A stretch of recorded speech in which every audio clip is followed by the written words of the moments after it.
जय माता की, जय श्री महाकाल। और आज मैं आपको आपके टॉपिक पर एक वीडियो बना रही हूँ जो आपकी हमेशा ही बच्चों की मुझसे रहा करती है समस्या। और आप कहते हो कि हमें पहले बहुत अनुभव होते थे, जैसे ही हमारे रोंगटे बड़े ज़्यादा खड़े होते थे और हमको आंखों से पानी आता था, ये और अनुभव होते थे। अनुभव मीन्स और भी मतलब आकृतियाँ दिखती थी, कुछ भी दिखता था, और अब नहीं होता है ना। तो इसके ना बहुत से रीज़न होते हैं। देखो, जब आप भक्ति करते हैं ना, एक तो आपको अपनी भक्ति का अभिमान नहीं होना चाहिए कि मैं भक्ति कर रहा हूँ, मैं इतना जाप कर रहा हूँ, और आप किसी को उसको एक्सप्लेन करके बता रहे हो कि मैं इतना भक्ति करता हूँ, मैं इतना जाप करता हूँ, तो भी आपके एक्सपीरियंस होने बंद हो जाते हैं। एक आप अंतर्मुख होकर के मतलब जाप करें। आप जोर जोर से जाप नहीं करेंगे, आप अंदर मन मन में ही जाप करेंगे। कई बार आप लोगों के जाप भी चोरी होते हैं, ऊर्जा भी चोरी होती है। और दूसरे, आप हो सके स्टार्टिंग में तो जब तक आप प्रॉपर साधक नहीं बनते हो, आप जोड़े में जाप कीजिए। जैसे कि अगर आप बाबा का जाप कर रहे हो ना, तो माँ पार्वती का भी करिए, क्योंकि ऊर्जा का लेवल बना होता है। बाबा शांत है, माता थोड़ी उग्र स्वभाव की हैं, देवियाँ सभी देवियाँ हैं ना। और जिनका भी आप राम जी करें, राम जी शांत है, सीता माता का साथ कर ले, एक माला है ना। और जो आपके इष्ट है उनका तो आप करे ही करे, अपने गुरु का करे, गुरु मंत्र का करे। गुरु मंत्र कभी भी आप जोर जोर से ना बोले। गुरु मंत्र आप किसी के साथ डिस्कस ना करें। अपना जो गुरु मंत्र आपका दिया, सिर्फ आपके अलावा किसी को पता नहीं होना चाहिए।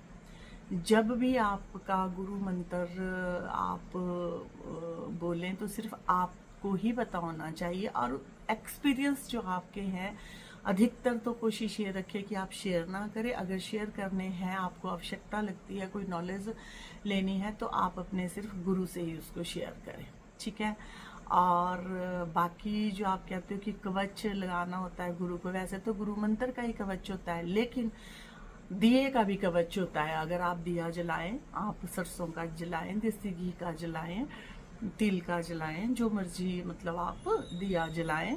और प्लस अगर आपको ज़्यादा प्रोटेक्शन चाहिए तो आप चौमुखा दिया जला सकते हैं। अगर आपको ज़्यादा नकारात्मकता तंग करती है पूजा में, आप चौमुखा दिया जला सकते हैं। आपका चारों दिशाओं से रक्षा होती है, या चारों देवी देवता के नाम से उसको चार बाती आप लगा सकते हैं। वैसे चौमुखे दिए मिट्टी के भी मिल जाते हैं, अगर नहीं मिलते हैं तो आप आटे का भी बना सकते हो। बाद में आप उन सब चीज़ों को इकट्ठा करके आप फिर उन सब चीज़ों को पूजा में विसर्जन कर सकते हो। पूजा की जितनी भी सामग्री होती है वो पानी में ही विसर्जन करनी चाहिए। एक्सपीरियंस का कई बार जो मैं अपनी आपको जो अपनी ओपिनियन, आपको अपने एक्सपीरियंस जो मेरे हैं उसके अकॉर्डिंग मैं आपको बता रही हूँ। कई बार क्या होता है, हमारे पास भी ऐसे ऐसे पेशेंट आए हैं कि जो नकारात्मक शक्ति से इतने ज़्यादा भरे होते हैं, इतने ज़्यादा भरे होते हैं, घर पे पूजा करते रहते हैं और घूमते रहते हैं, घूमते रहते हैं, झूलते रहते हैं, रोंगटे खड़े होते रहते हैं, हा हा हू करते रहते हैं। और उनको ऐसे लगता है कि जैसे हमारे अंदर देवी माँ प्रकट हो गई है, ठीक है। तो जब वो हमसे संपर्क करते हैं, हम उस नकारात्मकता को क्लीन करते हैं, बहुत अधिकतर क्लीन कर ही देते हैं, ठीक है। तो क्या होता है कि फिर वो बाद में जाते हैं घर, तो फिर कहते हैं कि हमें पहले माता रानी अनुभव होती थी और अब हमको माता रानी अनुभव नहीं होती है। तो वो इस भ्रम में ही रहते हैं कि हम वहां गए, उन्होंने हमारी शक्ति बांध ली, उन्होंने हमारी माता रोक दी, उन्होंने हमारा ये रोक दिया, वो रोक दिया। देखिए, मैं आपको ये कहती हूँ कि जब जिस कंडीशन में आप आते हैं ना, माता होने की वो कंडीशन नहीं होती है, माता होने की वो कंडीशन नहीं होती है। और जब माँ आपके पास होती है ना, तो आपके जीवन के हर दुख दरिद्र स्वतः ही समाप्त हो जाते हैं। जहाँ देवी भगवती होती हैं वहाँ रोग नहीं आता है, कलेश नहीं आता है, लोभ मोह अहंकार स्वतः ही खत्म होने शुरू हो जाते हैं। तो ये चीज़ें बड़ी मिथ्या है कि आप ये सोचें कि हम आए तो हमारा ऐसा, आप जितना पॉजिटिव ऑरे में जाएंगे, जितना आप पॉजिटिव व्यक्ति से मिलेंगे, उतने ये आपके जो सिम्टम है, ये जो चलबल आपको पूजा में होती है, ये सब वो खत्म हो जाती है। माँ या ईश्वर के, भगवान के होने के संकेत तो बिल्कुल शांत आ जाते हैं जब आपके पास देवी माँ हो, इष्ट हो, बाबा भोले बाबा हो या हो, तब तो आप शून्य की अवस्था में हो जाते हैं। तब आपको ये गूज बम्ब होने या ऐसे होना, मतलब आंखों से अश्रुधारा होना, मतलब ये सब चीजें फिर ये बंद हो जाती है। ये फिर आप साइलेंट हो जाते हैं। ये अश्रुधारा होना या ये आपकी आत्मा की क्लिनजिंग हो रही होती है, बॉडी की क्लिनजिंग हो रही होती है, आपकी क्लिनजिंग हो रही होती है, तो ये सिम्टम हो रहे हैं। ये भी प्लस ही पॉइंट होता है कि ईश्वर आपसे कनेक्टिविटी बना रहे हैं और आप डे बाय डे क्लीन होते जा रहे हैं। अब आसियां आना वो भी सब चलो है ना, ये सब चीजें। लेकिन अगर आप ऐसे सोचने लगे कि आज हमको ये सब नहीं हो रहा है, आपको आदत पड़ चुकी होती है उस चीज की कि हम पूजा में बैठे और हमको झटके लगे, हमको करंट लगे, हमको ये हो, फिर आप बोलेंगे आज तो हमने बहुत मतलब कि अच्छी पूजा करी। कई बार आपको नींद आ जाती है पूजा में करते, आप उसको भी नेगेटिव लेते हैं। वो नींद नहीं होती, आप कई बार शून्य की अवस्था में भी जाने लगते हैं। ठीक है, तो ये भक्ति का जो मार्ग है, ये बड़ा ही, इसमें बहुत गूढ़ रहस्य है।